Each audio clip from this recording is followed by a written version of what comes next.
এই ভিডিওটা শুনেন, এটা খুব মূল্যবান আলোচনা করেছেন উনি, শুনেন। ইঞ্জিনিয়ারিং এর বিষয়টাকে কঠিন ভাবে দেখার চেষ্টা করেন। ইঞ্জিনিয়ারিংটার দিকে মারাত্মক ভাবে সবার খেয়াল রাখতে হবে, প্রশাসনের দিকে চোখ রাখতে হবে। ওরা যেদিকে যাবে সেদিকে। একটা হলো কারচুপি, আরেকটা হলো ইঞ্জিনিয়ারিং। সবাই কারচুপি আর ইঞ্জিনিয়ারিংটা মিলিয়ে ফেলে।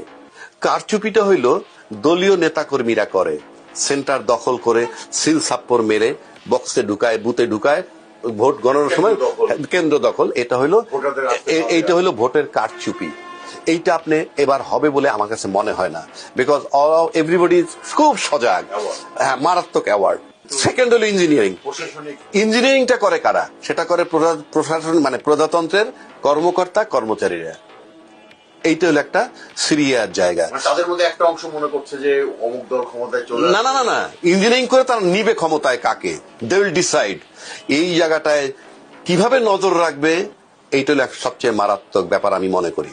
আমি পুরো দেশবাসীকে তথা রাজনৈতিক দল তাদেরকে জানাই, আহ্বান করতেছি, আপনারা ইঞ্জিনিয়ারিং এর বিষয়টাকে কঠিন ভাবে দেখার চেষ্টা করেন। ইঞ্জিনিয়ারিংটা করে কিভাবে বলবো আমি একটু। সেন্টারে ভোট হয়, ধরেন ভোট হইলো, দুইটা দলই কম্পিটিশন হইতেছে। এক্স দল পাইলো 150টা, ওয়াই দল পাইলো 107টা।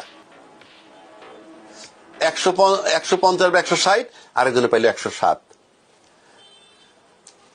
ওই যে প্রিজাইডিং অফিসার যে থাকে, সে সই করে দিল, এজেন্টরাও সই করলো, তাদেরকে একটা কপিও দিয়ে গেল। তারাও জানতেছে এইটা যখন সে ডিসি অফিসে পাঠাবে, ওখান থেকে তো ঘোষণা হবে। সেখানে ওই 107-এর যদি 1-এর 2 বানায় দেয়, তাহলে 207 আর 150 হইল। এই যে 207 আর 150 হইল, আপনি চিৎকার করেন, আমি ওই মুহূর্তে আমলে নিব না, ওই মুহূর্তে আমি আমলে নিব না। যান রিটার্নিং অফিসার কাছে মামলা করতে পারবেন না, আমি আমলে নিলাম না। এগুলো ভাই আপনি, এইগুলো আমরা দেখছি, আপনি পাবেন না, টের পাবেন না। এটা চলতে থাকবে, কিন্তু এর ভিতরে 2 দিন 3 দিন পার করে রেজাল্ট ঘোষণা হয়ে গেল। হওয়ার পর যদি আপনি হাইকোর্ট পর্যন্ত গড়ান, 5-7 বছর, যেহেতু আজকে নির্বাচন এলে কালকে সকালবেলা ওত না নিলে ওই দল ক্ষমতায় চলে গেছে, সব তার নিয়ন্ত্রণে চলে যায়। অটো জাজমেন্ট পাবেন after the expiry of your parliament. So এই ইঞ্জিনিয়ারিংটার দিকে মারাত্মক ভাবে সবার খেয়াল রাখতে হবে।